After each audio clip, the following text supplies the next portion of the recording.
Hi friends, welcome to our channel. इस video में हम डिस्कस करते हैं जब आप FCGPR फाइल करते हैं और कई बार हमारा FCGPR जो है डिले हो जाता है 30 डेज से, यानी कि दोस्तों from the date of allotment of share हमें विद इन 30 डेज में अपना form FCGPR RBI firms portal पर फाइल करना होता है। लेकिन कई बार हमारा जो है FCGPR फाइलिंग डिले हो जाती है। तो डिले होने के केस में जब हम अपना फाइल करते हैं तो वो एक्नॉलेज कर लिया जाता है subject to LSF late submission fees, यानी कि दोस्तों वो कंसीडर कर लिया जाता है, एक्नॉलेज कर लिया जाता है LSF के बेस पर। यानी कि अगर आप लेट सबमिशन फीस पे कर देंगे तो वो अप्रूव हो जाएगा। अगर आप लेट सबमिशन फी पेमेंट पे नहीं करेंगे तो वो रिजेक्ट हो जाएगा। तो इस केस में कुछ क्वेरीज आती हैं कि सर अगर हमारा फर्स्ट FCGPR LSF स्टेज पे है, यानी कि वो एक्नॉलेज कर लिया गया है, लेकिन LSF लेट सबमिशन फी अभी पेंडिंग है, अभी हमने पे नहीं किया, क्योंकि उसको पे करने के लिए 30 डेज का टाइम हमारे पास होता है। क्या इस स्टेज पर हम नेक्स्ट FCGPR अपना फाइल कर सकते हैं?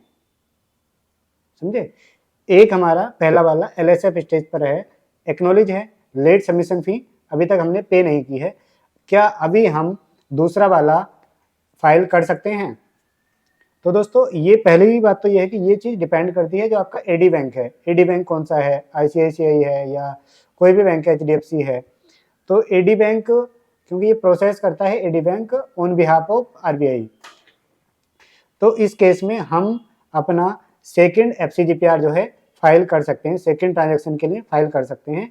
क्योंकि कई बार टाइम लिमिट आ रखी होती है और वहाँ पर हमारा फिर सेकंड वाला भी डिले होने की कगार पर होता है। तो हम फर्स्ट वाला अगर LSF पे है तो दोस्तों सेकंड वाला FCGPR हम फाइल कर सकते हैं। उसमें हमें लगाना क्या होगा, अगर आपने DD सबमिट कर दिया है RBI पोर्टल पर, RBI रीजनल ऑफिस दिल्ली में या जो भी आपका रीजनल ऑफिस है, कलकत्ता है, मुंबई है, जो भी आपका रीजनल ऑफिस है, अगर आपने DD with covering letter submit कर दिया है तो आप दोस्तों DD की कॉपी, कवरिंग लेटर और RBI एक्नॉलेज, DD को एक्नॉलेज करने की जो स्टैंप लगा करके वो रिसिप्ट देते हैं, वो तीनों भी आप जो है LSF की मेल, DD की कॉपी, कवरिंग लेटर और RBI की स्टैंप वाली रिसिप्ट, आप वो तीनों ही सेकंड वाले FCGPR फाइल करते हुए अटैच कर दीजिए।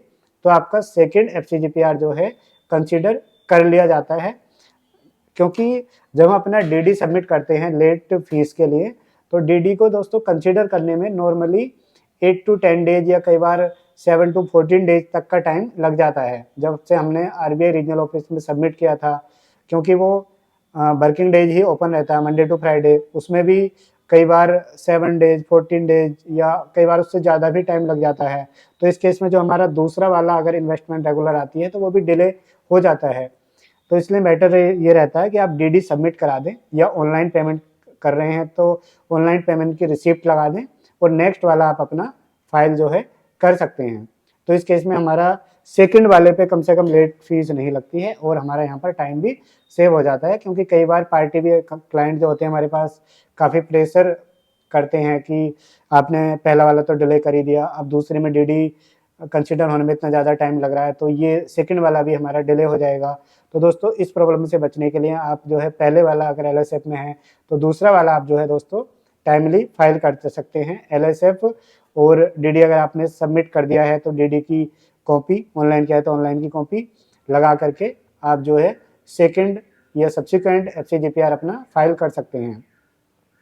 अगर आपने DD अभी सबमिट नहीं किया है फिर भी दोस्तों आप LSF वाली मेल लगा करके आप जो है सेकंड FCGPR फाइल कर सकते हैं, लेकिन आपको उसका DD सबमिट करा देना है। अगर आपका पहला वाला कैंसिल होगा तो ये भी कैंसिल आपका हो जाएगा। ठीक है, तो इस वीडियो में इतना ही। अगर आपकी कोई क्वेरी है तो डिस्क्रिप्शन में हमारी मेल ID है, आप जो है दोस्तों हमें मेल कर सकते हैं या फिर हमें कमेंट भी कर सकते हैं।